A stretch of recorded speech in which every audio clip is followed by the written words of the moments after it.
What is up, everybody, and welcome back to the Small Lake City Podcast. I'm your host, Eric Nilsson, and for episode 24, we have one of the most fascinating guests we've had so far. Now, if you're from Salt Lake City, especially close to downtown, you've probably driven past a peculiar building on 4th East and 2nd South dozens, if not hundreds of times, called Anthony's Fine Art Gallery.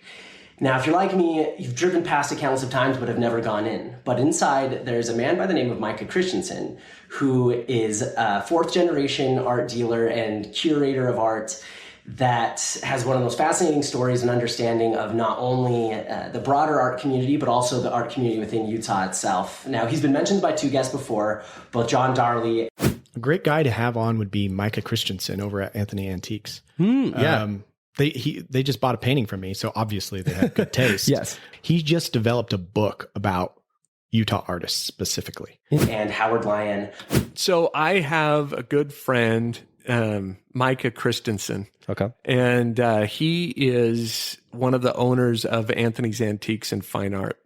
He's studied opera. He has a PhD in art history. He works with some amazing clients. Mm-hmm. But it was fantastic to hear his story about, growing up here, not wanting to be in the family business, going to London to get his master's and then PhD in art abroad, spending a ton of time in Spain, studying art from that region, which also has led him to write a book currently about Joaquin Sorolla, a very famous Spanish artist, and also was able to get some of his pieces to the BYU Museum of Art for an exhibition there that is currently going on right now. So it was great to sit down with him and talk about not only his understanding of art and how he plays a role in the international art community, but also his intimate understanding of the local Utah community of art, his time that he spent with the Springville Art Museum, how important it is to the Utah art scene, and also has helped support and build a lot of local artists into who they are today, and why Utah is such a special art community. So sit back and listen to Micah talk about it all. If you want to watch the video, there's a YouTube video available. Come listen and watch him actually drink his favorite beverage of all time, some yerba mate, and we can hear from all of the great stories and tales that he has. So let's jump into it. But Micah, okay, so it's been so funny with the podcast because when I first started guests, it was a lot of people within my own community, my own network. And it's been fun because I always kind of like pulled the string of like, oh, if you could have someone on here, who would it be? And it's interesting because so John Darley is one of my childhood friends, known him forever. And you were the great artist. Yeah. And I've like becoming to actually like appreciate how great of an artist it is as I've started painting more and then followed him and seen kind of the awards he's won, do more research on him. Like, all right, like amazing. And so he mentioned you to have on the podcast. And then we talked about how I met Howard. And then he mentioned you. Like, it was funny because they both mentioned you and Jeff Hine in almost the exact same way. But then it's fun to hear these stories. And we're actually recording this afternoon with Ben Hammond down in his studio in American Fork. And so it's fun to get to know. That'll be an adventure for you. Oh, and then it's a treat. Yeah. So I get to meet all these amazing people. And then to their detriment, I pick their brain about painting techniques and how to go about doing this stupid. You're learning to paint, huh? Yes. And it is going to be a lifelong journey. Yes, it will be.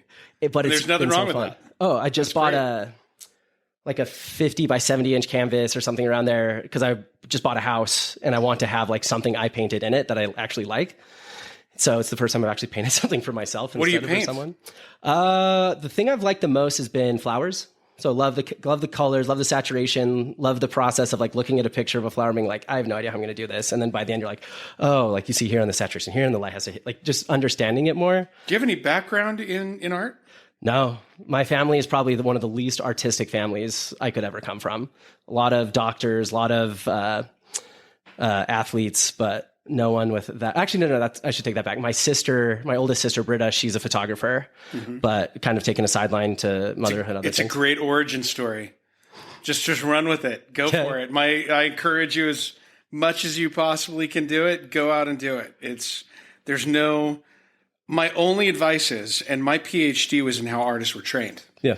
From the Renaissance until the end of the 19th century. My advice to you is, are we recording already? Oh, yeah. Okay, my advice to you is paint. Don't intellectualize it too much. just painting is problem solving. Yes. And you will come across problems all the time. And the way you're going to solve it is not by talking about it as much as painting and then looking at other people who do it well and talking to them, talking to them for sure, yes. right? Finding your heroes, dead and alive. Yes. You've got a pretty good slate of people that you've got in your pocket that you can go to. Totally. And just fail often, right? Keep going. And you'll look back at the things that you painted now, 5 years from now, and you'll say, what was I thinking? And I meet artists who I have admired for 20 years, and the work they were painting year one when I met them was fantastic. The work that they're painting now is great, arguably even better. And they think that the work that I like that they did early on is complete garbage. I congratulate you. You're on a journey. And it's like, and I've already recognized some, like, obviously it's not the 20 year versus 1 year difference, but even now I look back, I'm like, oh, I would have done that different. That color's a little too saturated, a little bit, like things like that, which is great because you realize you're learning. But I love what you said about like constant problem solving, because that's one thing I've realized in my own painting is I love the first 5% of the journey and the last 5%, but the middle 90% to me can sometimes be very agonizing because to your point, it's all just like conflict resolution, conflict resolution, conflict resolution, conflict resolution, because you'll look at part of it and be like, oh, there's an issue here, whether it be composition, value, like whatever it might be, and you have to resolve that. But then you look at another part of it, like, oh, here's another problem to solve until it starts to come together. In the era before radio, television, movies, I mean, we're talking 19th century and back, painting, drawing were a much more widespread skill. And so if you read Jane Austen, almost anything that's by her, women of a certain middle class or higher education level or status, they're expected to know how to draw and how to do watercolors. And it's an activity that everybody participates in. Yeah. So it's something that we think of, I think, today as this is so far beyond my scope. There's no way I'll ever paint. There's no way I'll ever draw. That's for, people who are like surgeons, who are like doctors. You have to go to school for that for a very, very long time. And then maybe, if I dedicate myself full time to it, I think that it's a healthier attitude to say, the way that we think about sports, right? Not everybody's going to be in the NBA, but it doesn't mean that you don't enjoy intramural or, casual sports with your friends. I think that the world would be a better place if we all participated in making and viewing beauty a little bit more. Yeah. I agree. Life has become so like pragmatic, and to your point, like fail often in painting is how you learn the most in painting. And because there's this perception of, I can't be perceived as being bad at something. I'm not going to do something unless I'm the best at it. I can't fail, which, you apply that logic to anything in life and it's not going to work. Like, it's not like you just went to med school the first day and you're an orthopedic surgeon. Like, there has to be some learning process. There's a great quote by Picasso, who was otherwise a pretty awful person. But Picasso has this great quote. He says that art is a window into a person's soul. And I think in this world when we're buying so much to express who we are, it's what I'm wearing, it's what I went out and bought that somebody else made and that maybe is mass produced even, right? That's how I'm going to identify a little bit, send little signals about who I am to the world. Yeah. It's when you run into somebody who's making art, it's like they're wizards on some level. And it should be more widespread. I'm not an artist. I'm like so I get asked all the time to judge art competitions. And, I've got an eye, and I am also extremely humble when I'm in the presence of artists. And I write a lot about art, and I think I've earned the trust of a lot of artists over the years. But I am not an artist. It's almost like I'm a food critic who doesn't cook. I can draw a little bit, but really my output is writing. So I write, and that's my creative output. And I think that for you, At what are you, in your 20s? Oh, thank you. 33. Actually, my half birthday was yesterday, so 33 and a half. Congratulations. Your half birthday? Yeah. You celebrate your half birthday? It's the first time I've remembered it, so I did it. I want you to know everybody celebrates my half birthday because my half birthday is Christmas. Lucky. You're like, oh, yeah, how nice of everybody to show up. Equidistant presents, right? Every year. It's amazing. But to start in your 30s, some of the great artists out there did not start until their 30s or 40s. It's true. Yeah. No better time to start than now, no matter what it is. That's right. But I want to go to the beginning because I'm so curious about your story. So just for like a little bit of context in you, like I've come to realize that if anybody in the Western United States wants a piece of, quote, real, unquote, art, you are someone that they probably have to go through, especially if they live in Utah. But then it's interesting. So like even meeting you for the first time down at, the store, Anthony's, which I've driven past for literally, at least 25, 28 years of my life. Remember going past it, seeing it, recognizing it, but never actually going in. And going in, having some appreciation of art, being like, there are a lot of really real things and they're everywhere. And it's fast. Like I just sat there and walked around after we talked, but I love when I walked in, your assistant showed me where you were and you were on a Zoom call talking to someone in French. And like, I know enough. I speak Spanish, so I can pick apart a lot of like the little things. And I could kind of tell, and correct me if I'm wrong, but I don't think French is your second or third language, if I had to guess. It's my fourth. I knew it. Yeah. Because I could kind of tell just the way that you, like, I could feel the way you thought about things and put things together, that it wasn't, you understood the structure of how it should be, but the language, the vocabulary wasn't quite there to be super confident like a second or third language. It's true. You're right on. I've been, I have spent a great deal of time in Spain, and Spanish is my second language. And then I've spent a lot of time in Italy and studied that intensely for about 3 years. And I've been able to read in French for many years now. I've had to for my work. But I've always felt like it was the language that I should have learned earlier and didn't. I'm 44 now. And I've started taking, what you walked in on was one of my intensive French lessons. Okay. So I have a tutor. He's the greatest. If you want the name of a great French tutor, give me a ring. And he's a Fulbright scholar. He's from France, young kid. He speaks Spanish fluently, which is helpful for me. Yeah, you can compare. Because I can say to him, "How would I say this?" and I'll say it in Spanish instead, right? Mm-hmm. But yeah, so to go back to your question about the origin. Yeah. What is the origin of this? And I don't know how far back to go. It's because it runs in the family. Because it was your dad or your grandpa that started, like, quote, the family business. Well, it's called Anthony's Fine Art and Antiques, was started by my father in 1984. This is our 40th year of being here in Utah. Congratulations. And it's changed a lot over that 40-year period. I have been, before I get into my role into it, my great-grandfather, Philip Fitzler, who was a Jewish immigrant from the Pale of Settlement, Eastern Europe, in the 1890s he was fleeing the pogroms, the persecution of Jews in Eastern Europe. He moved to Chicago and was the son of a rabbi, and he came to Utah as a traveling cigar salesman. And no better way to walk into Utah than a Jewish traveling cigar salesman. Yeah. He's and there was, surprisingly, at the time that he came, three different synagogues in Salt Lake. Salt Lake had a buzzing religious community at the turn of the century, and my great grandfather was part of that. And he married the daughter of one of Joseph Smith's bodyguards and the sister of the governor of Utah, Charles Rendell Mabee.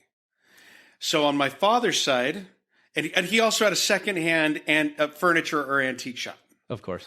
So my dad grew up in his grandfather's antique shop, who was Jewish, and my father is his mother also married a Jewish man named Mordecai Bleiweiss, called Max. And so even though my name's Micah Christensen, it's probably more accurate because I never knew my dad's stepfather, who was Christensen, and we're not related by blood. Interesting. So it's probably more accurate. I've been going more and more by the name Micah Christensen to kind of correct the genealogical record. Yes. I guess I'm fourth generation antique dealer. Dang. As a result of that. It reminds. So have you ever? So one of my favorite novels, and I'm not a big novel reader. Like I love psychology books, economics books, autobiographies, biographies. But have you ever read The Goldfinch? I know of it, and I've met the author. I met her in London a couple of times. But yeah, I know of it. Tell me, but I haven't read it. I apologize. So I mean, like the TLDR is this kid goes to, and if skip ahead if you're going to read the book, but let's be honest, if you haven't read it by now, you probably won't. So this kid and his mom, single mother, dad had left. They live in New York together, and they go to the Metropolitan Art Museum, and he always wants to go back to see this painting, the Goldfinch. And while he's there, a bomb goes off, kills his mom. He's alone, but he sneaks this painting under his shirt, and he goes, and it's his thing that he essentially saves it. Exactly. And steals it. And because his mom, exactly. I'm sure there's no stories of any of that through the history of art. But I mean, then he goes and connects with his dad, has to go out to Vegas. He ends up dying and has to come back to New York, but doesn't know anybody. And then I can't remember the story of it all. But anyway, he gets connected with this guy who used to work for an antique dealer as that would restore furniture. And yada, yada. He's like, well, do you want to just pick up where he left off, and becomes this antiques dealer, and then rights all of the wrongs he had made, and ends up finding a home for the Goldfinch painting at the end of the day. But it's like this tale of just every chapter, you're like, this is just painting on my soul of everything this guy has to go through to get where he wants to be. But and it's so interesting because going back to it, you have this history of family of antiques dealers. I mean, from almost the beginning of Salt Lake and Utah, the way that we know it. I mean, how did, and I assume you grew up, being in that world, seeing Anthony's come to life. I did everything I could to avoid it. Okay. I was going to ask, because it's usually one or the other. Either you're drawn completely toward it or So I'm repulsed. the youngest of four children, and I was by far the youngest. My nearest sibling's about 7 years older than I am. And so by the time all my siblings were out of the house and I was 11 or 12 years old, I was traveling with my father because they didn't know what to do with me, going to auctions, going to sales, arranging shipment from Europe for pieces. And then and all the while I was performing, and I was a vocalist. So I did I had scholarships at various schools for opera performance. Amazing. And I studied at the University of Utah eventually, and went to, I was in the opera chorus with Dr. Peter Bro and Dr. David Power, and it's funny, I've got, I've got a great voice, but not a musician. That's a different thing, honestly. Yeah. I would spend 3 to 4 times the amount in the practice rooms to get the same result as the real musicians. And the performing arts is really can be very easy for a man on some level, because if you can sing, there's just not the same supply of men as there are women in the fine arts, especially in opera and voice. So, they were scraping the bottom of the barrel with me, essentially. And I could walk in and get parts pretty quickly, whereas the women who I'd be singing alongside were 10 times what I was. Yeah. And I realized this. And I went to Robert Bro and I said, I don't know if this is for me. He said, well, look, you've got a great voice. And yes, you're going to have to work harder than most people. And he said, but you'll probably specialize in a few roles and do those roles your entire life hundreds of times at various opera houses here in Europe, Latin America, wherever they'll hire you. And you'll have to work on the side. And I saw that future in front of me and I said, no, thank you. Yeah. That's probably not for me. And all the while I was moving furniture summers at the antique shop. Right. And at that time, the gallery was mostly importing from France. And my father and brother-in-law, who are my business partners, they were they were traveling to France. I'd go occasionally with them, and they were buying things and then importing them. And it was 80% furniture, and mostly 18th and 19th century, beautiful, well-made French furniture that you could buy for less than what you'd pay for furniture at R.C. Willey. It was crazy. So I switched my major to business. I was at the University of Utah, and I was elected the senator from the business school, essentially the president of the business school. God, interesting. And then I got hired by Stephen R. Covey out of college, the author of the 7 Habits of Highly Effective People, for a couple of authors who he was promoting, Steve Smith and David Markham, who had started a new business called Markham Smith Consulting, and they were doing. I was promoting their book and their consulting services. So for 5 years out of college, I was doing marketing consulting and regularly meeting with, Covey and these other people. It was a real education. Oh, I bet. Then I go to, in between there, I explored things. I went to Harvard for a semester to study constitutional history. I really didn't know what I was going to do. And also, I love how much of you, I know we talked about this when we first met, but you know so much about so many things, and it's usually way more than surface. I fooled you then. No. Then I am amazingly fooled. And I had one of my friends from that semester in Harvard who said, there's this wave of digitization and optical character recognition, which means you can search through all of these scanned documents. That was a technology that was new in the early 2000s. And we know people in this world. We know people at Mount Vernon, at Monticello, at the National Archives, at Harvard, at Yale. Why don't we go and start a nonprofit that is digitizing all of the founders' papers? Yeah. So we raised $8 million in 2 years and started this group called the Constitutional Sources Project.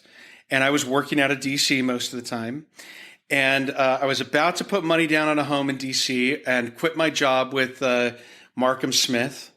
And I get a phone call that my father had collapsed outside the gallery. Oh, geez.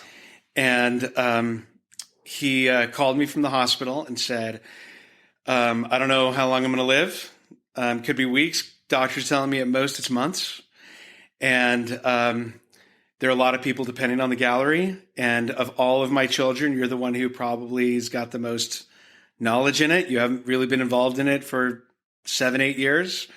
But I don't want to pressure you. But if you want to, could you come over and take over the gallery? Yeah. And at this point, are you still like, this is literally the thing I don't want to do? Or by now you start to appreciate it a little more? I think I did start to appreciate it a little more. And I think it's, you get involved in academia and in large corporations. I was working with Fortune 1000 companies on the Markham Smith Covey side of things. And I was working with large educational institutions on the Constitutional Sources Project side of things. We called it ConSource. And it was the relief of every day working with interesting people and beautiful things and having control over it rather than being dependent on large bureaucracies to have decisions made was appealing. But working with my father was not appealing because he's kind of a difficult guy. He could be. At least that was my perception as a son. I'm sure all sons feel this way about their fathers, right? Naturally.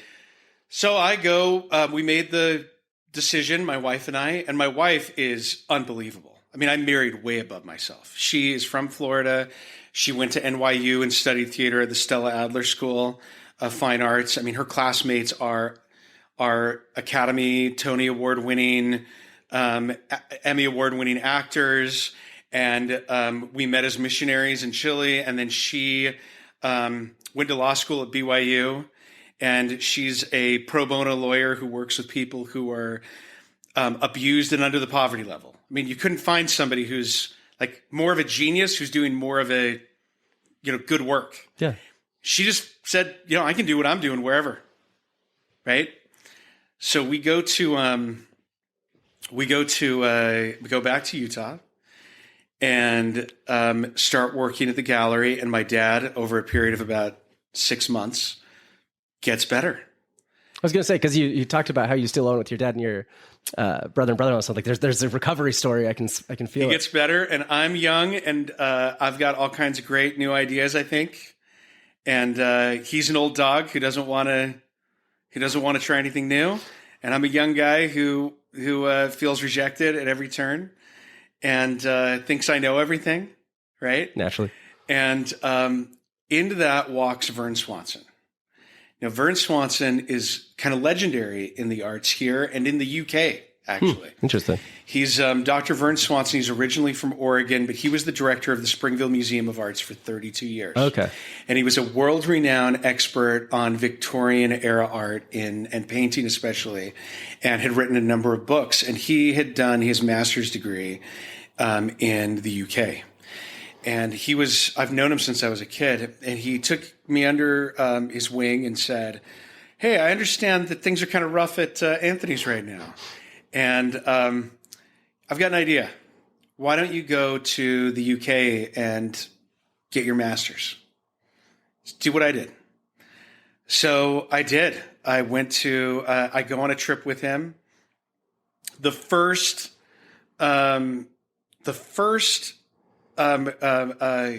real estate office I walked into, broker's office they'd call it there, was right across the street from the British Museum, which is by where my school was. I went to Sotheby's Institute of Art, and that's another story. Sotheby's, which has been around since the 18th century, really, as an auction house, and based in London, is one of the premier places to buy and sell art in the world, and has been for over 200 years. And I called a friend who had gone there. His name is Warren Weiniger, and he used to be the VP of customer service for Sotheby's worldwide. Oh, wow. And he's from Provo. Interesting. And he's about 10 years older than I am.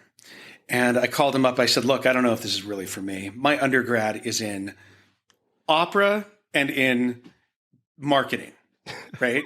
But I grew up doing this. I don't know if they're going to accept me into a program.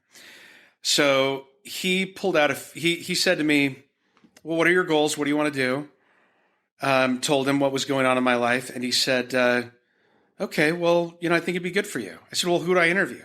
He said, "Me. I'm on the admissions committee." Of course. He said, "You're going to have one more conversation with the director of the school.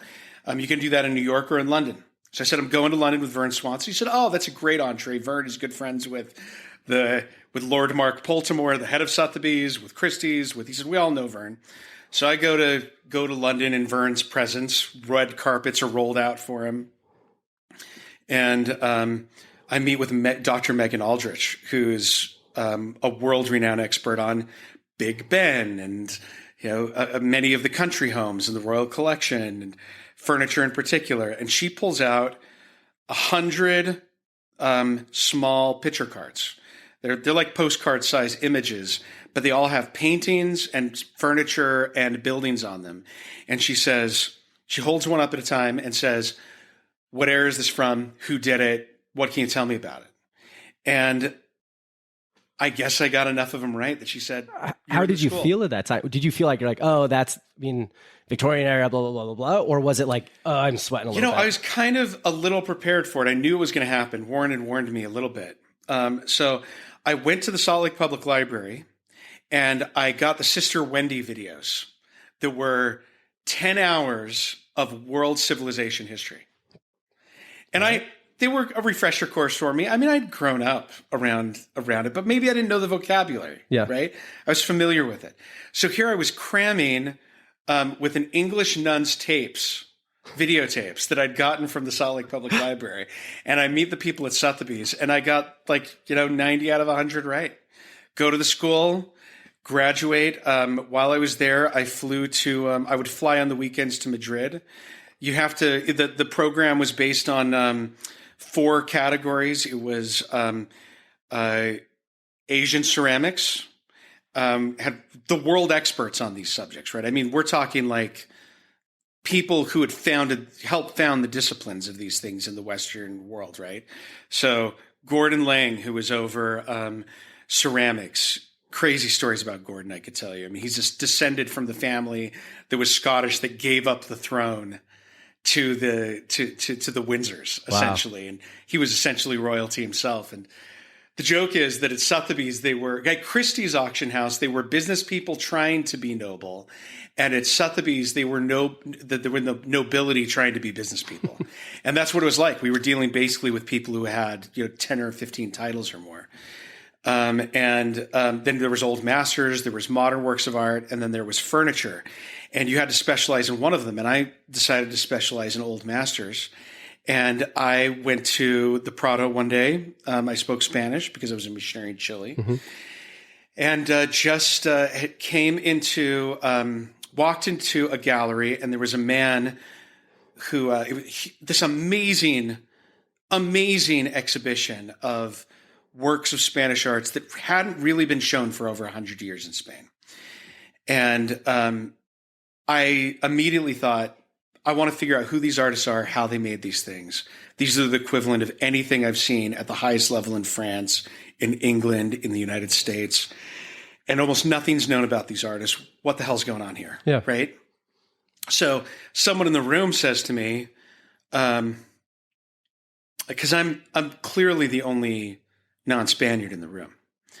And he says, "Where are you from?" And I say in Spanish, I'm visiting from London, but I'm from Utah. And he says, and he says with an impeccable British accent, "I studied in London. Where did you study?" I said, "I'm studying at Sotheby's." He said, "I went to Sotheby's." He said, "What are you doing tonight?" I said, "Nothing." He said, "The royal family is coming for the official opening of this exhibition. Do you want to be my guest?" So I came to it, met the king of Spain, and met various people, walked into the director's office of the Prado, and basically was given the keys to their archives. And for the next, I did my master's on Spanish art and how they built their schools on the French model. I spent a lot of time in France and in Italy during that master's degree, and it became such an exciting time that I'm buying and selling the whole time. Yeah. I'm a student. And the gallery goes from being 80% 80% furniture and 20% art to about 50% art at this time because of the things I'm sending from Europe. Yeah. And I call my father and brother-in-law and I say, "Guys, I think I want to stay and do my PhD." And they said, "Okay, do whatever you got to do." And I got offers from Oxford and from Cambridge and from Birmingham and from Manchester and Leicester. I toyed around with going to Salamanca and the Universidad Complutense in Madrid, and decided in the end, when you're doing a PhD in the humanities, it doesn't really matter the school you're going to on some level. What matters is who your advisor is that you're working with on a daily basis. Got it. And at that point, that's like a dating game. So I went around and met all of these people and was accepted just on the strength of my master's and what I was working on. And the guy at University College London, which at the time was one of the top 10 schools in the world. It's not really known in the United States very much. UCL is what they call it. Yeah. And I just tell people I went to the University of London because you say University College London and they think you go to you went to community college in London. And but it was, the guy who was my advisor, Tom Gretton, was he was the head of the Oxford Art Journal at the time. He's a big deal. And I was just honored to meet with him. And he said, "I went to that exhibition too." He said, "That was an unbelievable exhibition.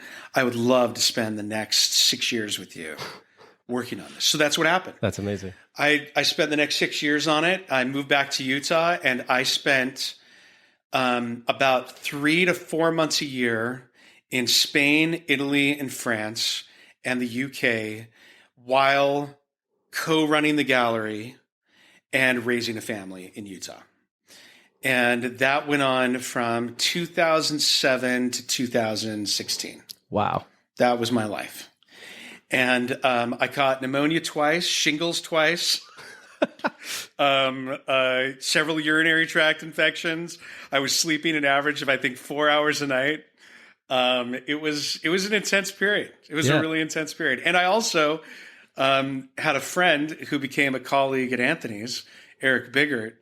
We founded a tech company called Urban Paddle, which was all about, it was kind of like an IMDb for the restaurant industry that we ended up selling off. And we basically both spent a third of our time in Silicon Valley trying to raise funds for it, and eventually made our money back and closed it. But I mean, you ask, like, how did I get where I am at the gallery now, which I'm very happy to be only at the gallery. Yeah.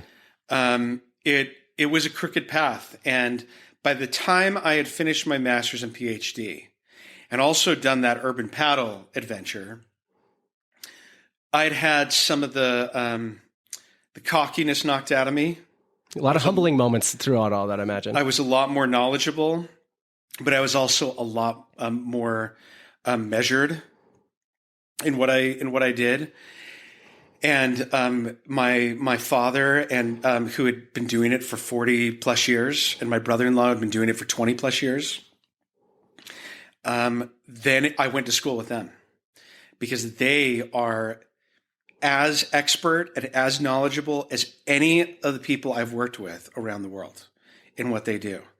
And I still, every day with them is an education, because they really are. I mean, there really aren't places like Anthony's.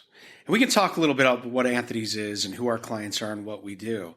But before we do, I just got to say that, as far as my education goes, I kind of see it in two parts. I see this book knowledge, this academic knowledge that came from the master's and PhD that I did. And then I see on top of that, the real specialist knowledge that came from working with my father and my brother-in-law. Yeah. And what a fun relationship to have, because, I mean, to your point from like your early childhood where you're like, I butt heads with my father. I would never want to go to business with my father.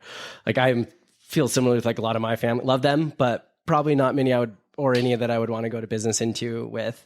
Yeah. But then I like the term that you used, like I became knowledgeable and I became measured, because I think there's part of it where it'd be easy for you to be like, oh, my dad founded this gallery. It's been in my family forever. I used to move all the furniture. Like, I know things. But then once you're like, okay, let's go get my master's, learning a lot, going to Spain, then I'm going to get my PhD. Like, that's when you start to understand how much people know about what, and know exactly how much you know about that. And especially in like the fine art world, I feel like it's one of those know your lane, know it well, and have a network of people that have, to your point of like Anthony's, if someone comes in that's something outside of your lane, it's like, I need to make a call because I know what this is to appreciate it, but I don't know it well enough to give it the attention it needs. Yeah. I'll tell you two stories back to back. Please. That I had when I was living in Europe. So I don't know which one to tell first. I think I'll just choose one. I'll start with the first one. So I became a correspondent for Fine Art Connoisseur magazine, which is based in New York. And Peter Trippi, who is a really respected author, scholar, and museum director back there, was coming to Spain, and he knew I'd spent a lot of time in Spain. And he wanted to sit down and do an interview with Antonio Lopez Garcia. And Antonio Lopez Garcia is one of the greatest living painters of representational art. He's not a household name here. He will be. He is in Europe. And he usually takes till once an artist dies, and he's in his late 80s now. Naturally, they usually become famous. So I didn't think it'd be possible for me to get an interview with them, but I called somebody at the Prado and I said, "Does anybody know Senor Lopez?" And they're like, "Oh yeah, I'm sure he'd be happy to sit down with you." And there was this documentary that almost every artist I know is obsessed with, called El Sol del Membrillo, or the Quince Tree. That's I first saw from a rental that I got at the Salt Lake Public Library of him painting this quince tree in his courtyard in Spain. I call him and I say, "Hi, this is Micah Christensen from the University of London, and Peter Trippi would like to interview you, and I can act as the interpreter." And he said, "Great, let's get together." And I go into his courtyard in Madrid where the tree was. I was going to say, the quince tree's probably right there. And we're kind of waiting for Peter to get all of his stuff together. And you go into Antonio Lopez's studio, and he's got 2 reproductions on a pegboard on a wall as inspiration while he's painting. 3. One's Velázquez. One is Andrew Wyeth, Christina's World by Andrew Wyeth. And the third is a painting by Sorolla, Joaquin Sorolla, who I'm writing my master's on. And I was working on my PhD on a little bit. And he says to me, so, where are you from? And I said, I'm from Utah, but I live in London. Yeah, the quick. Right? Change. And he sensed that slight embarrassment. Right? And he put his hand on my knee and he said, you're from one of the great art capitals of the world. You're from where Camille Corey is, from where Bill Whitaker is, from where Jeff Hine is. He said, never be embarrassed of being from Utah. It's better than being in London. Wow. That's got to be some powerful words to hear. It was. And I was embarrassed that I had it was one of those life-changing moments because I don't think, if I had been from Los Angeles, if I had been from almost any city, right? I think we all naturally have this feeling like, where we come from, we don't necessarily appreciate it. Totally.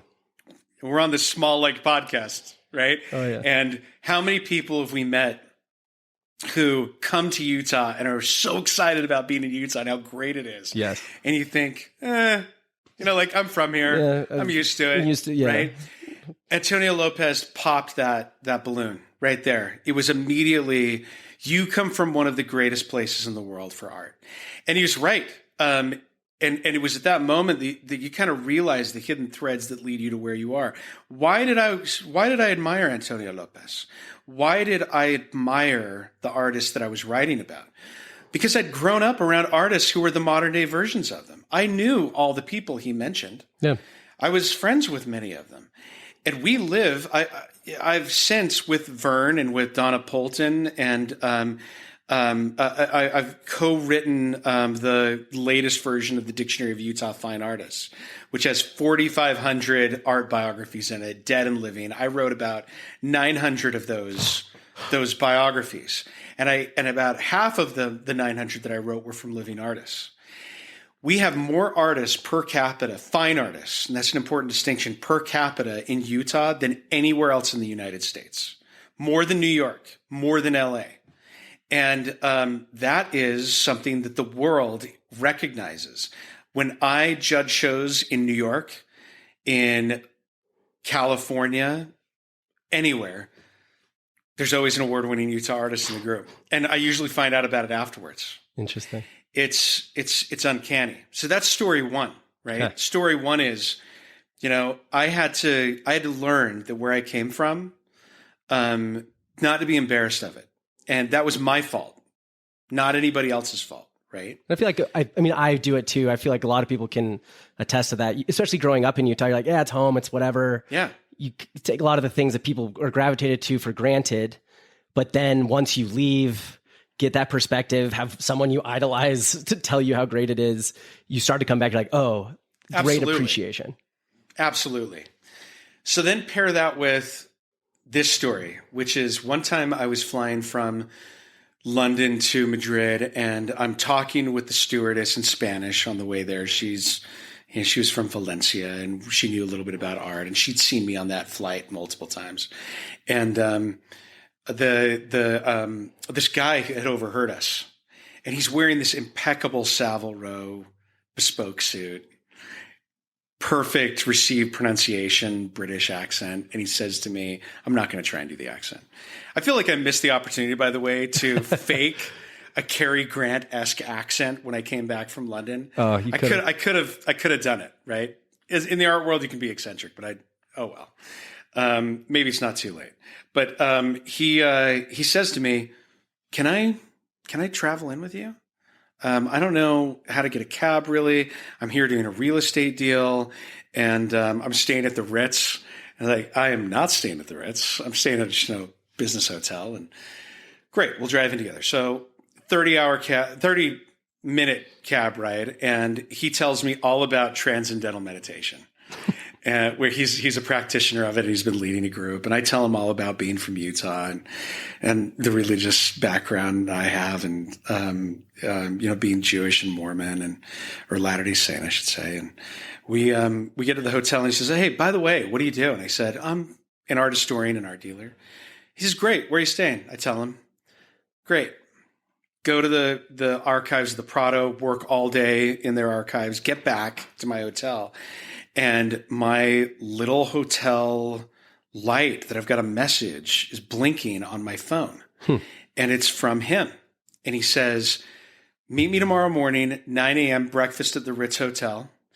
I've got a guy who's got a painting by Rubens, Peter Paul Rubens, who wants to sell it. And maybe you can help us." So I think, no way. That's not real. Yeah. Why would he ask me? Right? A guy that he just Very important drive into the city. So I contact Johnny Van Haften. And Johnny Van Haften is the world's leading dealer in Rubens. He's based in Jermyn Street, right around where Buckingham Palace is. And he's world famous as an old masters dealer. And I say, "Johnny, what do I do here?" He said, "There are two options." He said, "Option one is they really don't know who to talk to, and it could be a Rubens. Option two is they've tried everyone, and no one who's a real dealer in Rubens wants to deal with them because they know that it's not the real thing." Interesting. He said, "Here's the test. Bring it. Ask them if you can bring photos of it or the painting with you to the UK, and you want to show it to me and Lord Poltimore and the head of Christie's. And if they say no, they've already shown it to us, and they already know they've already shopped it around. Yeah. If they say yes, meet with me when you get it back in town." So I go and I meet this guy. He pulls up in a 60s Ferrari.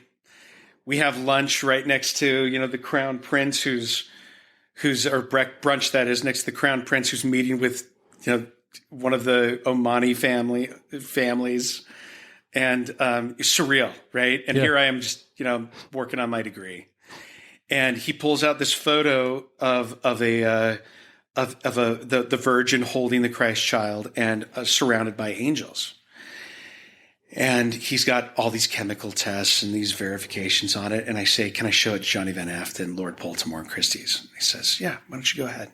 Why don't you go ahead and do that?" I thought, okay. I'm sure it gets you a little bit more excited about it. Test passed, right? So I take the folder. 3 days later, I'm in London next to Buckingham Palace. I'm meeting with Johnny Van Haften. He picks it up, looks at it for 3 seconds. 3 seconds. Not a Rubens.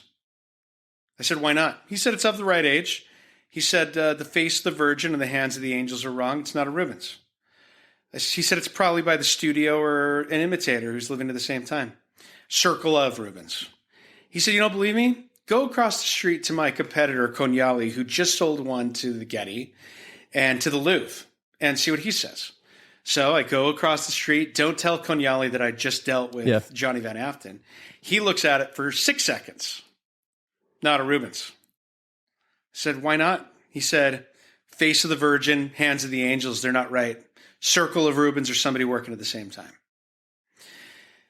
That's what my father is in his categories. That's what my brother-in-law Brett is in his categories. So, I come back, and that's who I'm trying to be in my category, right? Of painting, of ceramics increasingly. You meet these people who are Olympic athletes who have seen not just 10,000, but 100,000 objects that, you could hand a painting to me at this point in my career, and I could tell you where it was made within maybe 100 miles, 50 miles, Amazing. And within 5 years. And I wouldn't be able to name the artist, but I could say, "Oh, that's Spanish, Milan, Siena. That's Birmingham, that's Liverpool, that's, New York, that's California, 1820, 1860. I'm zeroing in on that 3 to 6 second goal. Where I'm getting there. But, give me another 20, 30 years and I'll be there. And I love, so in my brain, I was going to, so I always think very Jesuit-like in trying to find comparisons to metaphors of things that are similar to help gain an opinion on something else. Love the Jesuit reference. How many Jesuit references do I hear in Utah? Almost never. Not enough. But my brain instantly went to wine and being like, oh, if you're a sommelier, you know that this came from this AVA in this region in this time because of like this and that. But so much more robust.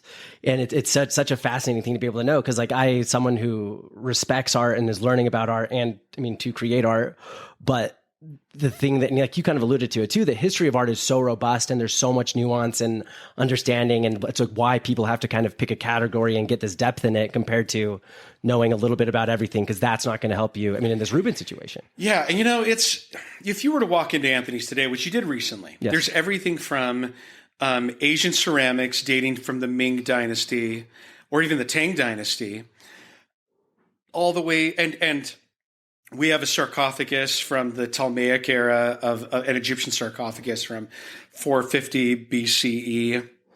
We've got a Roman mosaic from 450 CE. We've got a lot of French works of art. I mean, I couldn't do that in London. I couldn't do it in Paris. I couldn't do it in New York because I'd have to specialize, right? Yes. And I'd be dealing with people who were largely longtime collectors, and I'd be filling holes in their collections. So I'd have to stay in one lane, right? And my job would largely be working with people who were also specialized like I am. You know, maybe if I were a Picasso dealer, I'd be working with people or a modernist of some kind. I'd be trying to chase down that one that my client wants from that blue period of Picasso, right? Yeah. But because I live in Salt Lake, I've got this 25,000 square foot gallery, and my only criteria is that it's quality and I like it. Right? I like that criteria. That's it. Yeah. It's quality and I like it. And my audience, about half of my buyers are in Utah, about half are out of the state or out of the country. And I hate the term art dealer. I hate it because it makes it about business. And I know that may sound like I'm not trying to get away from the fact that I'm buying and selling things. But really how I see myself is as a steward. I like that more. I've been reading a great book. It's a novel called Piranesi, and Piranesi was an artist who lived in the 18th century. But the book starts off by saying, some people think I'm a philosopher or an anthropologist, but a better description is that I'm an amnesiologist. I specialize in finding out what has been forgotten. Mm-hmm. And my job is to be a steward, a temporary steward of these objects, and to build them up in esteem and importance among the people, to pass them on to the next generation. Sotheby's has a saying that the art world revolves around the 3 Ds: death, divorce, and debt. And there's a fourth one: downsizing. And you see those generational changes all the time in the gallery. A lot of our buying comes from things that have been that I'm going out and seeking elsewhere. But I have people walk in every day who say, my mom died, my grandfather died, left me this. I really don't have space for it. I don't know what to do with it. I don't know what it is. Yeah. And I really see that as a critical conversation because it's my job to not only take this thing that, you lose. Sotheby's also had the statistic that you lose about 30% of objects each generation. 30% of art because it gets destroyed, it gets forgotten, it gets devalued, and people just throw it away. They don't care about what it is because they don't understand it, and that's what it comes down to. It doesn't come down to whether or not it inherently has changed its value. It's whether or not people understand its value, right? And my job is to charge it with that value, right? When somebody brings in an object to me and they no longer want it, or if I see it in obscurity in some house in Lyon, France, right? Like if I'm there, I will take that, bring it back, research it, and most of my buyers are not the well-heeled European East Coast, West Coast collectors. They're often the nouveau riche. Right. They're people who've moved to Salt Lake we've got a lot of wealth in Utah, but it's not multi-generational wealth usually. Yeah. Right. So I spend most of my time teaching clients who come in the door, and I say to them, you've probably never seen something like this before. Let me tell you why it's important. Let me tell you what it is. And then they become the new caretaker. They're the new steward. I'm the temporary steward. They're the long-term steward. That's my job. Yeah. And I'm sure it creates such a fun relationship because they come to you being like, hey, I have this newfound wealth. I've heard about buying art. I want to have nice art for my house, but not like using very subjective terms where you come in and you fill in that nuance, you give that objectivity, you help educate.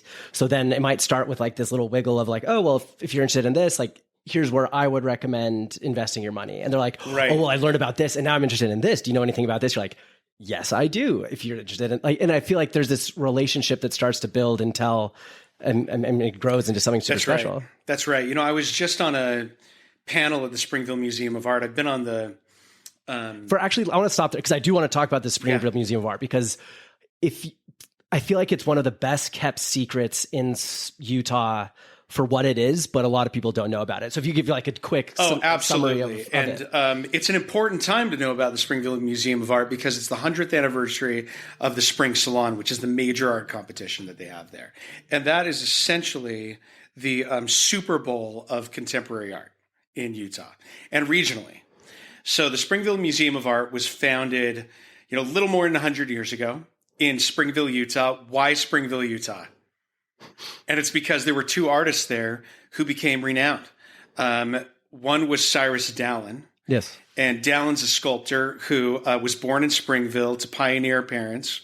And he ended up going to Paris. He did the famous Massasoit sculpture that's in front of the state capitol of the Native American who welcomed the Pilgrims who arrived in the Americas in Massachusetts. And he also did a famous Paul Revere sculpture. And he established eventually his studio in Boston, where there's a museum dedicated to Cyrus Dallin. And then his friend John Hafen, who was a landscape artist who really wasn't as productive as a lot of other painters, but ideologically, he was the philosophical founder of a lot of Utah art.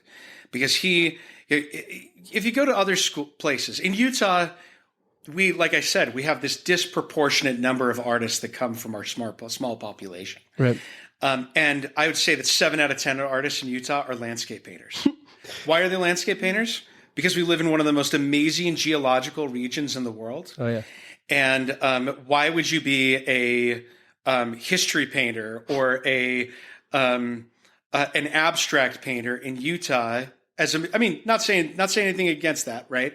But you're going to get as the majority of your artists in this environment, landscape painters. Yeah. And John Hafen basically imbued landscape painting, which was largely seen as one of the lower art forms. The higher art forms were epic stories, history painting, big, multi-figural, right? And his work was no. God made mountains. Mountains are the most important thing you can paint. That's a reductive way of looking at it, but that's kind of how. But it does sound like someone who grew up near Springville. That's right, and he was a very eloquent advocate for landscape painting, and he founded the Springville Museum of Art as this ambitious project. If you go there, it's this incredible Spanish mission style revival building that was built in about the 1920s, a little earlier in the 1920s. It was dedicated by David O. McKay when he was an apostle, even though it's not a religious space, as a temple of beauty and contemplation. And whether you're religious or not, it's a special place because for 100 years plus, they've been buying contemporary art made and submitted to their shows. And they have 6 times the viewing space of art of the next largest museum in the state, which I think is BYU. Yeah. And so here's a building that BYU's museum was built in 1994. There's like 70 years separating the two, right? Yeah. And Springville has 6 times the amount of viewing space still. And you go there and they've got everything. This is the 100th anniversary, and they used to draw, and they still do, artists from around the country for their competitions. And I've judged the Spring Salon 3 times, which is a huge honor and terrifying experience to judge because you have so many people who submit to it that are a big deal. And, you have to reject so many people because it's just what there can goes only on be a couple winners, right? But they've had major artists from around the world judge that show. So that happens in April. And anybody who, and when I was sitting on, what got us started on this is that there's an exhibition right now of Larry H. Miller and Gail Miller's art collection and Kim Wilson. So Larry H. Miller died about, I don't know, was it 10 years now? Maybe 15 years? 15 years, I think. And several years after he died, Gail Miller remarried Kim Wilson, who was a widower. And he has an unbelievable taste in art. Kim Wilson, he's really one of my heroes. So here you've got this power couple of Gail Miller and Kim Wilson, whose art is on exhibit while their house is being remodeled. Currently, it's on view at the Springville Museum of Art. Wow. And I was invited along with Kim and Gail and Vern Swanson and Ellie Sontag, who's helping them with their remodeling, who's been involved in the art world, to talk about collecting art in Utah.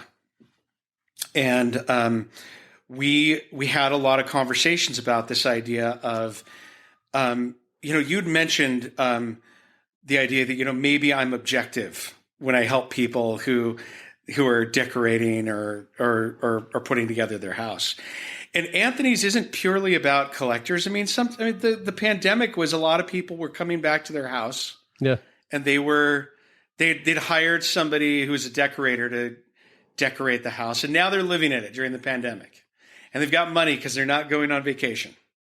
And now they want to make a house more personal, less of a decorator's idea. Yeah. Picked out of a catalog. And we had some of the most interesting conversations at Anthony's at that time. Because I'm not a snob. I don't think that price determines the value of a piece or a name determines. Right. Even going back to what you have, you're like, needs to be good and I need to like it, which obviously very subjective. So I like that. Very subjective. Yeah. It's art is so personal, and I can never tell somebody you have to like this, damn it. Right. And if you don't, there's something wrong with you. Right. And I like all kinds of art. I tend towards traditional, but I love Rothko. I love abstract, some abstract work. Some I absolutely hate and think it's complete nonsense. Exactly. Right. But I also, some of the worst art I've ever seen is traditional figurative art. There's no one answer towards it, right? But if you came into Anthony's, and this is what I'd hope your experience would be. First of all, we live in a world where so much of our experience of outside of our home is digital. We're buying things online, ordering it shows up the next day. You don't really have an experience with it. Sometimes you buy things and it's not what you thought it was. You go to work and you go to church and you're stuck in the same, 3 or 4 walls, right? Every time, 3 or 4 places, that is. And you come to Anthony's and hopefully you feel a little awe and wonder, which are scientifically measurable things. Yes. Because you experience awe and wonder, and it creates hope that there are people making wonders that used to make wonders too. And that are people that are alive today that are making these things. And it makes you feel your humanity and other people's humanity. And it makes you feel like, not only is this here, but maybe I can take a little bit of that home. Yeah. And my job is to amplify that as much as possible. And I think that awe and that wonder is the goal of what I'm doing on an everyday basis, and to not get in the way of it with my ego either. Can I tell you another story that I had? Yes. So this is a supernatural story. And I like the idea of it, even if I don't know if I believe the supernatural element of it. But I was I was not just a little, I was very upset when they remodeled the Salt Lake Temple, which they're currently under. And I'm not, I don't want to cast aspersions on anybody's intent, but I know for a fact that they destroyed a lot of the pioneer woodwork and interior, and are replacing it with fiberglass reproductions of some things. And, I put up a stink about it in the news, and I'm sure I'll be interviewed about it again, but I talked with the New York Times, talked with a lot of others. I haven't talked with a lot of leaders of the church about it. I was the one who told a lot of leaders of the church that weren't involved in the decision that it was happening, and they were shocked. And we decided at Anthony's that what we were going to do is hold an exhibition on what it took to make the interior of the Salt Lake Temple. Interesting, yeah. And we tried to stay on the positive side and said, let's honor their work, even if it's not all going to be there.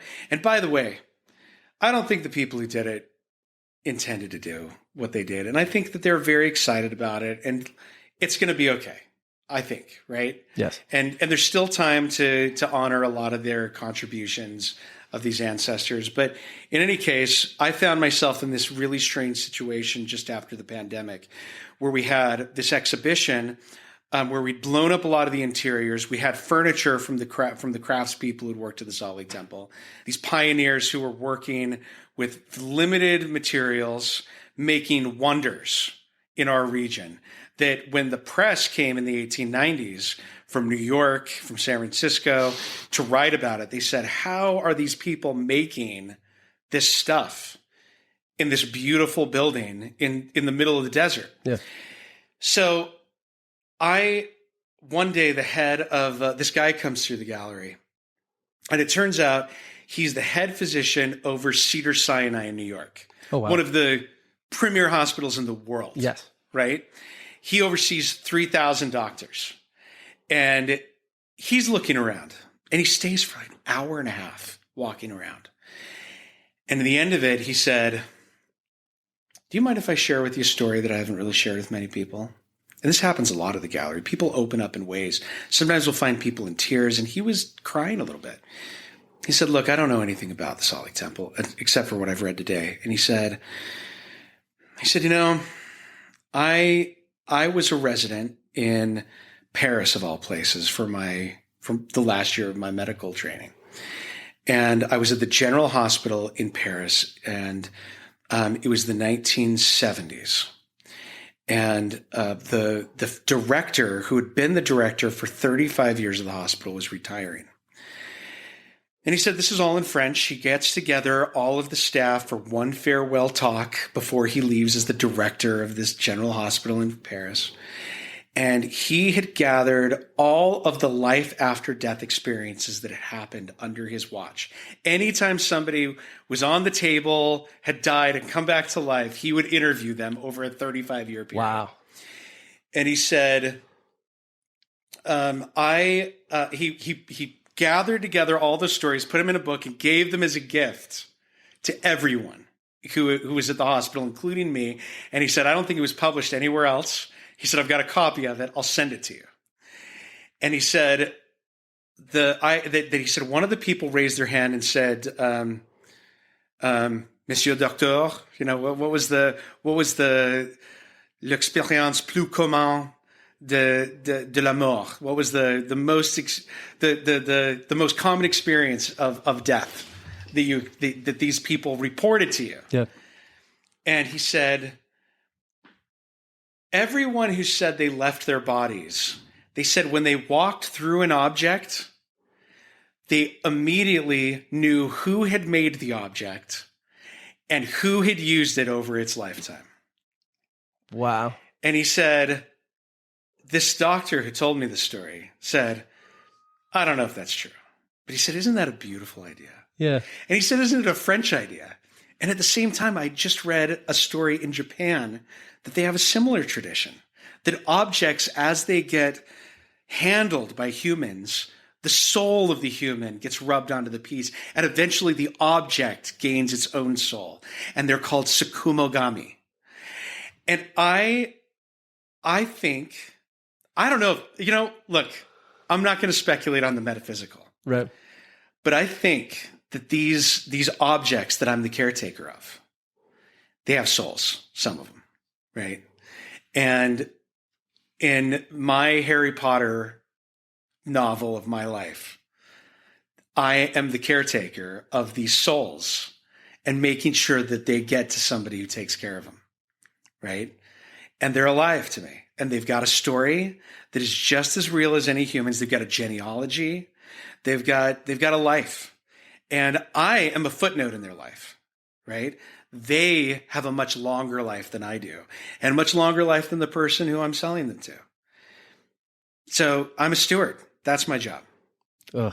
That's the perfect way to describe it, to give the respect to the works themselves, to you, and what you want. Because like, I totally agree. Art dealer is such a, it doesn't give the proper respect to anything involved in the process. It's such a slick term, too. Yeah. It conjures somebody who's a little too, greedy. And, I live well, but I don't live very high, and it's because I put everything I've got back into the business. Totally. No, I love that. And I can totally agree. I mean, walking around Anthony's after we met, like it was amazing to see what was there. You can almost feel the energy of it, of how special a lot of the things are. And like some you look at, you're like, oh, how is this sitting here? But then there's some things I had to do a little searching just on my limited knowledge of art. But very cool place. And it's amazing to see how it's grown with you under your stewardship. And I mean, obviously your brother-in-law and your father are still involved in still there. Yep. Thankfully, couldn't do it without him. If I'm probably the louder of the three of us. That makes sense. I could picture that. Yeah. And I think that, it'll be interesting to see what happens the next chapter of Anthony's. I'm not entirely sure what it is yet. I think that my taste keeps evolving. Our audience keeps evolving. We'll grow with Salt Lake City. We're very lucky to have this building. We live we say I live, but we have this building that's on 4th East and 2nd South. Was originally founded as the First Emmanuel Baptist Church. Interesting. And it was built by an architect.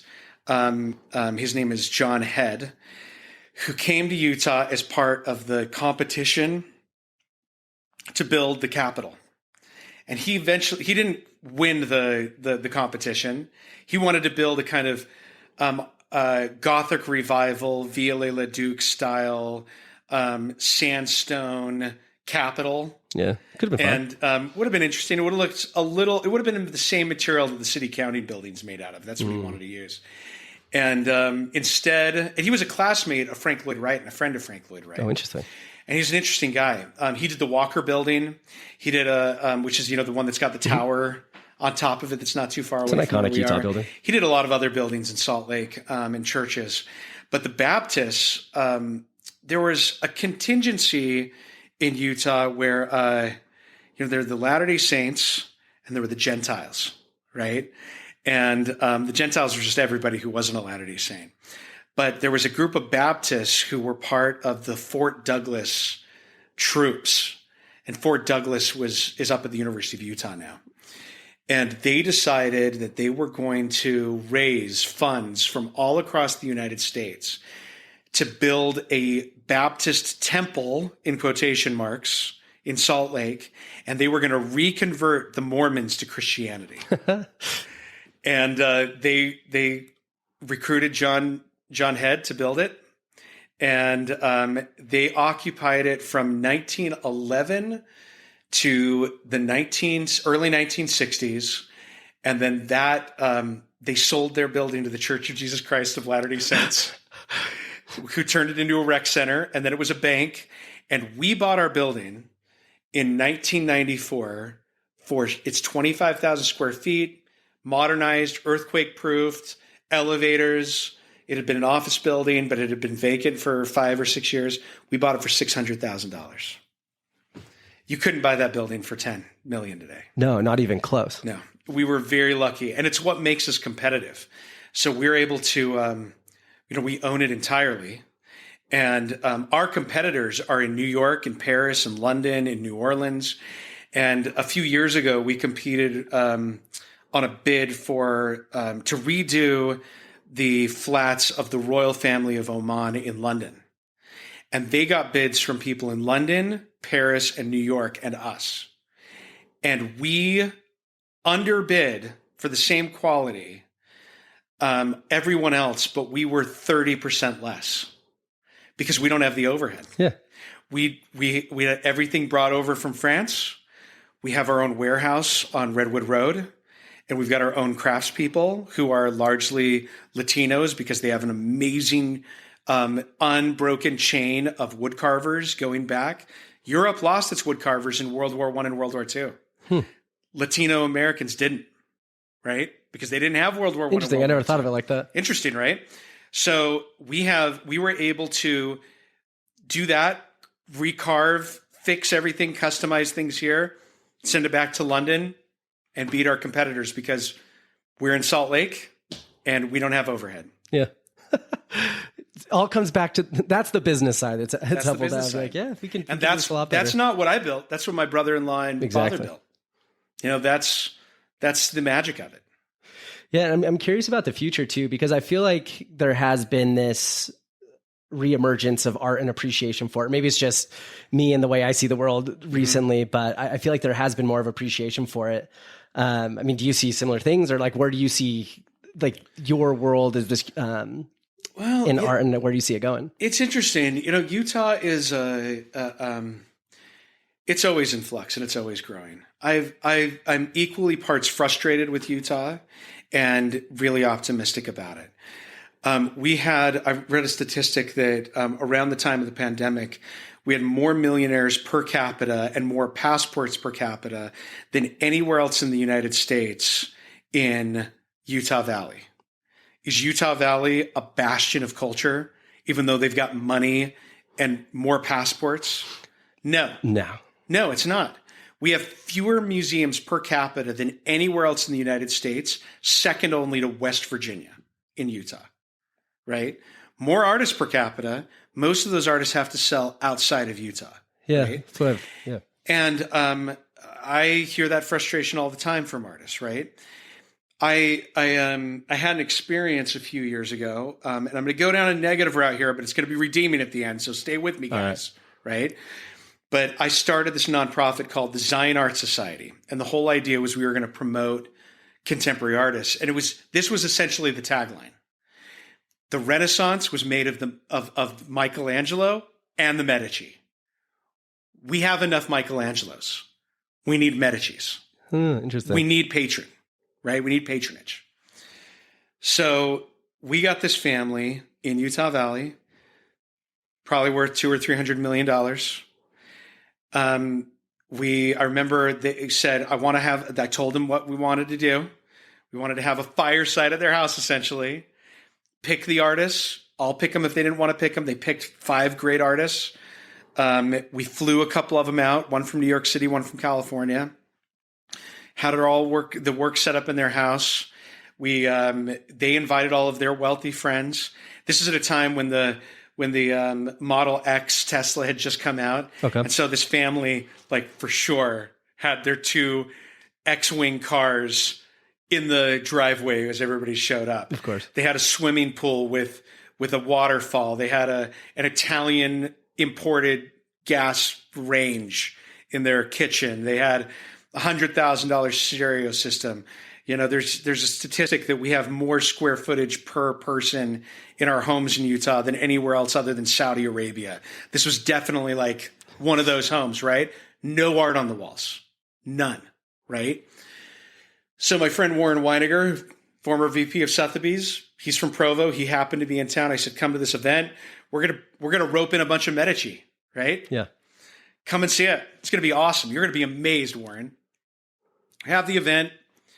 And the artists speak, not a single work of art sold. I get everybody's names. 2 or 3 weeks later, I'm sending out emails to people. I mean, hell, they'd picked the art and the artists, right? Not even the people who hosted it bought any art. Right? Interesting. And I was angry. And I was mostly angry because I'd wasted the artist's time. Yes. Not my time, right? But because I had gone out and said to these artists, this is what we're going to do. It was a little naive on my end looking back, right? To think that a one-off event was going to do this. But I said to Warren, what's going on here? And he said, look, you're a Latter-day Saint. I'm a Latter-day Saint. They were Latter-day Saints. He said, you go into their house and the cars, they're for the family. Swimming pool, it's for the kids and grandkids. The range, it's for the family. The house is for the family. The stereo system, it's for the family. Art, that's an indulgence. That's an indulgence. He nailed it. He nailed it. Because if you don't grow up around art, if you don't understand its inherent value, and we've been talking about this the whole time, right? Art is a window into the soul. You're a temporary steward of it. It's the greatest of what represents our values and our humanity. But if you grow up in a home where you don't see it and you don't understand it, it's very hard to appreciate and understand it, right?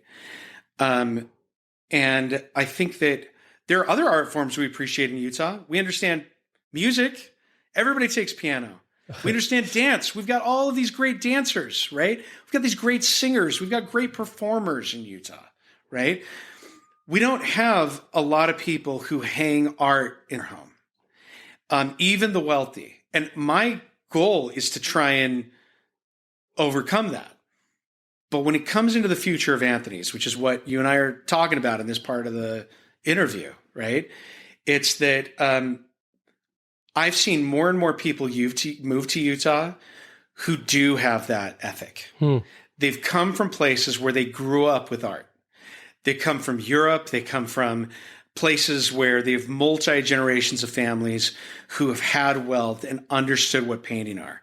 I had the craziest experience last week. Holy crap. So I wrote a letter to this woman knowing that she had put something up for sale in Chicago that she had inherited from her parents. And I knew her parents were art collectors because I'd met them years ago in Pasadena at the Norton Simon Museum. Another story. I'd never met her, though, and I didn't even know she was in Utah until I saw in a catalog entry at this auction from the collection of so-and-so, Salt Lake City. So I look her up on like a private eye app. Sounds creepy.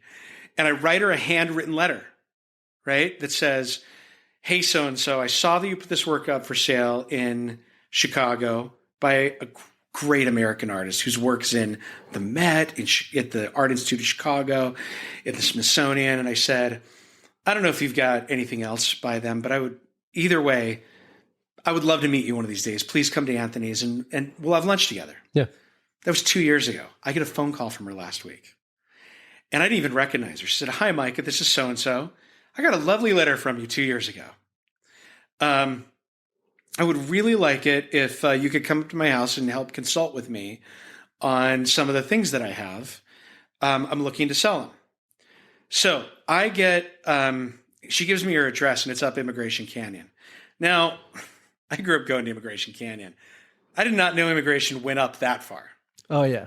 There's the whole Right. parts that... It goes way up there, Yes. right? I mean, it was 8 miles up Immigration Canyon. I mean, we were up where the ski resort used to be, right? There used to be a ski resort up there. Yeah. And I go into her house, which is a cabin, essentially, that's modernized, that doesn't have any air conditioning because it doesn't need it, right? And it's got a fireplace, which seemingly heats most of the house. And she's from L.A., comes from a family that goes back to Boston, a Jewish family. And she married a professor of physiology at the University of Utah. And above their fireplace is a Miro. And next to it is a Gauguin. And in their bathroom is a John Singer Sargent. And and then they've got 5 photographs that are originals by Ansel Adams that were given to her grandparents by Ansel Adams, right? This kind of thing happens all the time now to me. And it's because these are, I mean, we have some of these families in Utah, but they're increasingly moving to Utah. Yes. Right. And that is the future of Anthony's is one where our main job is to teach a new generation of people who have new wealth, who don't have a tradition of art, the understanding and the use of art in their lives and why they should have it. Maybe for investment purposes, but less that than just the idea that living with it is a life-changing experience, yes. Right? And that it'll affect them and their children. And then it's also more and more, I find myself in the position of being an art consultant for these people who have major works of art, who have Picassos, who have, I mean, there are very few places like Anthony's in the United States. And strangely enough, I was one of the last generation of people at Sotheby's who was learning from those multi-generation nobility experts. Sotheby's, Christie's, Bonhams, Phillips, Freeman's, Hindman, Heritage, all of these auction houses are increasingly run on a corporate system, and they cater to people don't work there for 30 and 40 years. They work there for 5 years to have it on their resume, and they're not real experts. Yeah. So there are very few real experts in the art world now. And I find that I am consulting with Sotheby's and Christie's in London because I'm more of an expert than they are on their subject. Interesting. And there's now, I've got friends who are classmates who live in Valencia, who live in Bordeaux, who live in Vancouver, who live in, Fairbanks, Alaska, who we're the new network of knowledge. And when somebody has something to sell, I'll say, I'm not the expert on that. Talk to my friend in Fairbanks, Alaska. Why would I talk to somebody in Alaska, not London? Because London isn't the expert. Fairbanks is. Yeah. This specific person who knows this about this, and they live in Fairbanks now. So, and that's the world we live in now. Which, makes sense from like the globalization perspective. And like you said, like it's just not the same thing that it used to be anymore. And the experts are ulterior motives, whatever that might be. But it's nice to be part of like this, like last of a dying breed. Yeah. That gets to have the stewardship over everything else. And so, kind of thinking about you and what else keeps you in Utah. Outside of art and meeting with people about it, what else occupies your time? Well, I really see it as my stewardship to be here. I was offered jobs in Spain and in London and have been elsewhere, but I don't think I'd have the same impact in those places as I would here. I am working on a book on an artist named Sorolla, who is not a household name here. He is increasingly in Europe. When I was in 2008, when I was a student, I was offered a Sorolla. You got to remember, like this is the height of the recession, right? 2008, and this guy comes to me and he says, "Hey, I've got this Joaquin Sorolla painting, and I understand you're writing about it. Would you like to buy it for $30,000?" It's like, no, I've got like a pregnant wife and a 4-year-old, and I'm not really generating income, and my gallery is supporting me in Europe. I can't really buy it right now. Well, that work just sold at auction at Christie's in London for $2.1 million. And it's like one of those, everybody has stories like this in the art world, right? Oh, I bet. Where you just think, if I had, that's who I'm writing about, though. And he's increasingly becoming famous. There's a great show right now at BYU Museum of Art called Hispanic Worlds. And it's a collaboration with the Hispanic Society of America, which is in New York. And they've got a few Sorollas there. So, I'm spending a lot of time in Spain because it was the 100th anniversary of his death. And there were 42 exhibitions. I saw 39 of them over the past year. So I was in Spain 4 months last year. Wow. I'm going back again in a few weeks, and I'll be going back again a few weeks after that as I'm wrapping up the research on the book, and then I'll really start writing. And I think that a big part of what I'll continue to do is I'll be an advocate and probably help organize shows for contemporary artists that are in Utah. You've had on the show Howard Lyon and John Darley, and I'm sure you'll have other artists we know on the show. People who are known as giants outside of the state. They're my friends. I built a sauna in my backyard this last year. A wood-fired cedar sauna. Yes. We're talking old school Swedish sauna. Yeah, did it right. And 3 times a week, artists are in that sauna with me. We're sweating. It's not pretty. Bunch of middle-aged guys right now hanging out in the sauna and talking about art. I've never been more optimistic about the art world in Utah. We have so much talent, and we increasingly have an audience of people who are buying it. So I've been a little pessimistic on some level about things, but I don't think it's pessimistic. It's realistic. Yeah. It's something we have to overcome, right? We've got Springville, and a story about Springville, and I don't know if this is the last story. I don't know if you want to, if we've got more time. Is it all right if I share this story? Oh, of course, please. So Kim Wilson, who's now married to Gail Miller,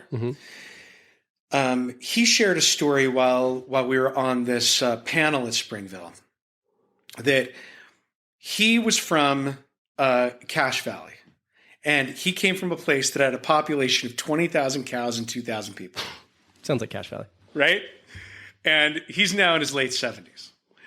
And his brother broke their father's heart and went off to become an artist and then an art professor. And he's taught at major schools around the country, and kind of gave his younger brother, Kim Wilson, this bug for art. So Kim goes to law school like a responsible kid, right? And he gets hired by Snow Christensen in Martineau, which is a law office. It's an art gallery masquerading as a law office. Got it. Because Christensen, I think it's Hal Christensen, who was one of the founding partners of it, loved art. And he would go down to the Springville Museum of Art, and he would buy out of almost every annual salon they had of contemporary art. And you walk in there, and they've got LeConte Stewart's, J.T. Harwood's, John Hafen's. They've got Al Rounds. They've got Gary Ernest Smith. All, you go every 5 years, every major artist that the state's ever produced was hanging in that law office. And Kim eventually became a partner in the law office. Yeah. And there's always a partner who's in charge of taking care and continuing to buy art for the art collection. And that was Kim. So Larry H. Miller dies. Kim happens to be, in Latter-day Saint parlance, the home teacher of Gail and Larry H. Miller. And he knew and was close friends with them. And then Kim's wife dies. And he very hesitantly contacts Gail, I think 5 years after Larry dies, and says, there's an art show at the Springville Museum of Art. You want to go on a date? And they go on a date. She's a billionaire. Yeah. Had never been to the Springville Museum of Art in her life. It's their place now, right? I hear this all the time. People have never been to the Springville Museum of Art. It's not a surprise that you've never been to the Springville Museum of Art. It's an hour south of Salt Lake City. Yeah, definitely not on the beaten path. It's not on the beaten path. But it's something that, and we have fewer museums per capita than everywhere but West Virginia. Right. Right. So, this is our challenge. And this is my challenge to everybody on this podcast, right? Go and go to Springville, go to UMOCA, go to the UMFA.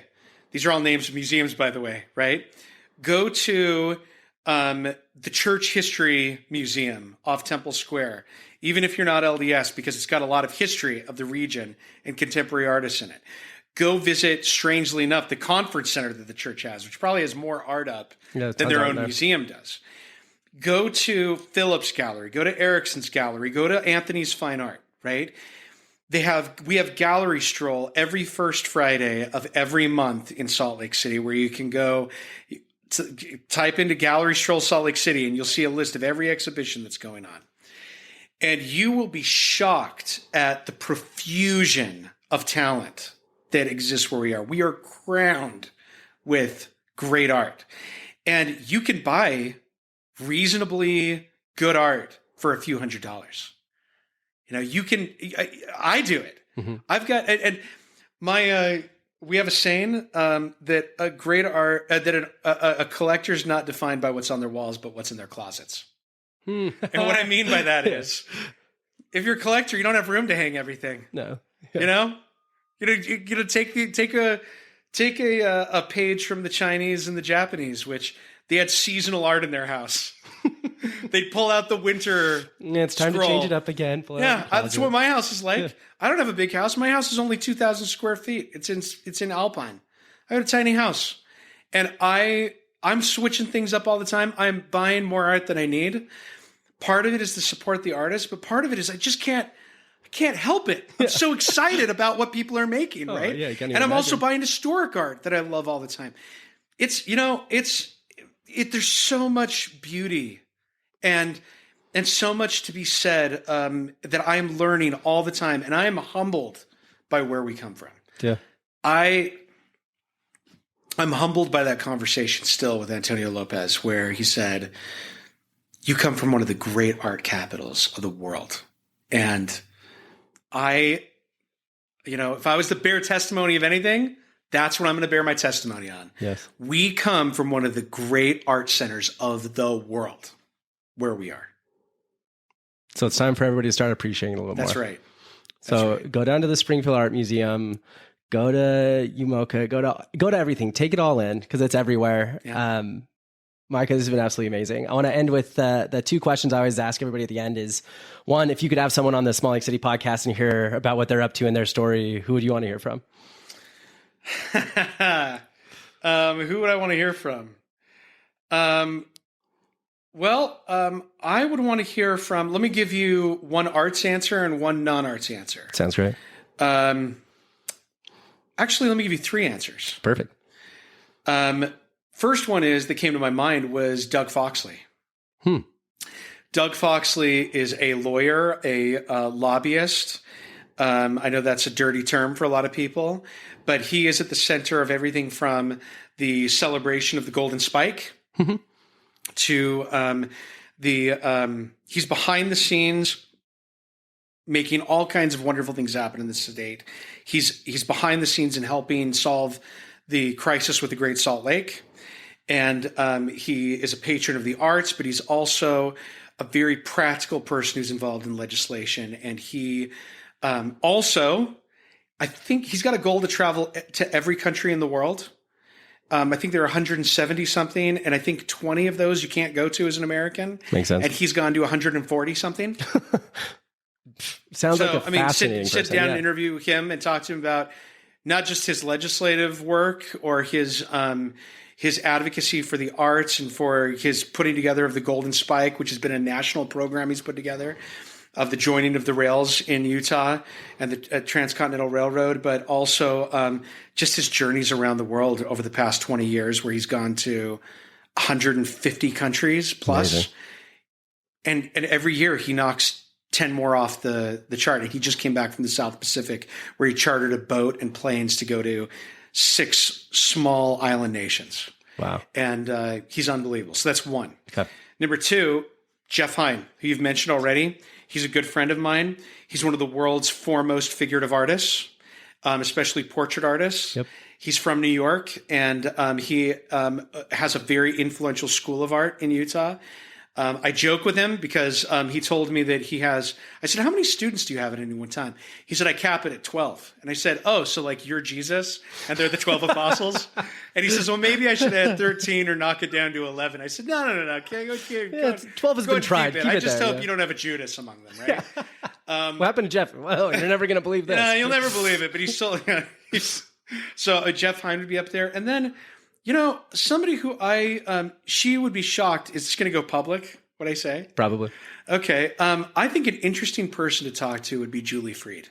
Julie Freed. So Julie Freed is she's one of the people who manages, her family are the founders and management of Lagoon. Okay.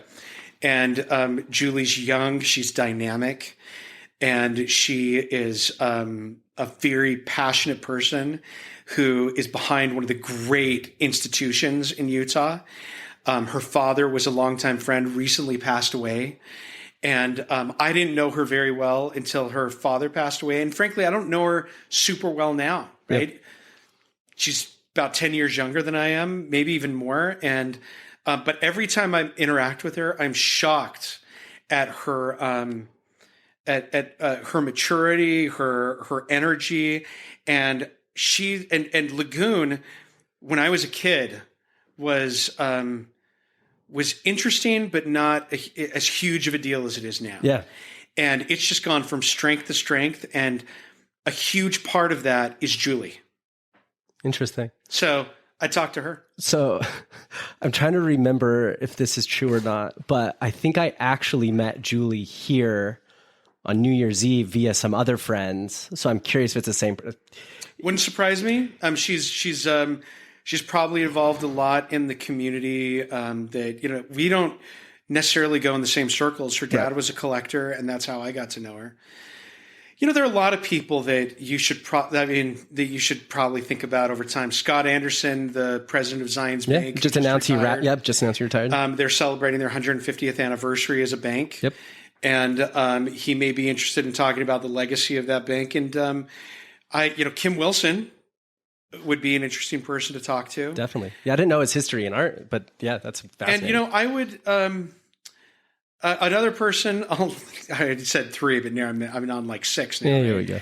Is I would Robert Breaux. He is the director of the opera department of the University of Utah. And he used to sing for the New York City Light Opera. And he's been a major influence in the world here. And I'll mention one more person. My friend who I grew up with, Wendy Bryn Harmer, who's a principal opera singer at the Metropolitan Opera. Oh, wow. She grew up in California and Bountiful, and she lives in New York. But I think she was recently announced to be one of the leads in Utah Opera production coming up. So when she comes to town, she's a world-renowned soprano who's especially known for her Wagnerian roles, and she's about as big of a deal as it gets in the opera world. No, fascinating. Yeah. And she spent a good part of her teenage years here in Utah and I was her friend growing up. There you go. Yeah. Who knew you both would have ended up singing opera? Hers went a little further than yours. I don't know if I'd claim next to her that I sing opera. Right.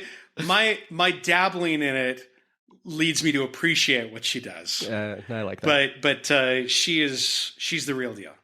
Yeah. And then the last question I always ask people is, if people want to find out more about you, Micah, or about Anthony's, what's the best way to find out? Go to anthonysfineart.com and go to our Instagram page. But I got to tell you, there are people, we don't post some of our art online because I don't want people to have a digital experience with it. I want them to come in person. Yes. So we're on 4th East and 2nd South in Salt Lake. It's the huge pillared Greek revival building that's there. And you probably have driven by it like you have many times. And if you know where Crown Burger is in 7-Eleven in that area. 2 birds, 1 stone. You know where Anthony's is. Come in. Don't be intimidated by it. And it's a cheap date. It doesn't cost anything to go in there. And you'd be surprised how many people we see on their anniversaries, birthdays.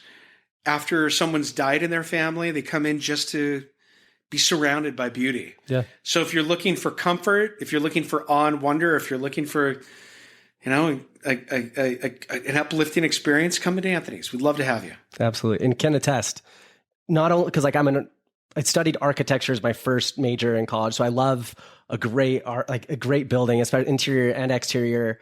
Then you throw in amazing art, amazing people. And it truly is a special place in Salt Lake. So if you haven't been, don't make my mistake and wait as long to go because it's absolutely amazing. But Micah, thank you so much. This has been everything I wanted to be and more. I now understand why everybody loves you and the community that you've created in Utah to help be more of a steward of this art that you support and love. So thank you so much for coming on, and I'm excited to see what else happens. It's very kind of you. Thank you. You're welcome, and thank you.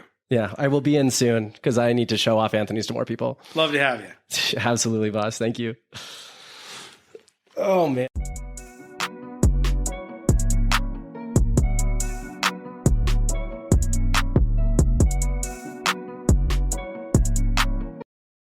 Thank you so much for listening to this week's episode of Salt Lake City Podcast. Don't forget to like, follow, review, subscribe, and share this episode with your friends. And we'll catch you next week. We'll see you there.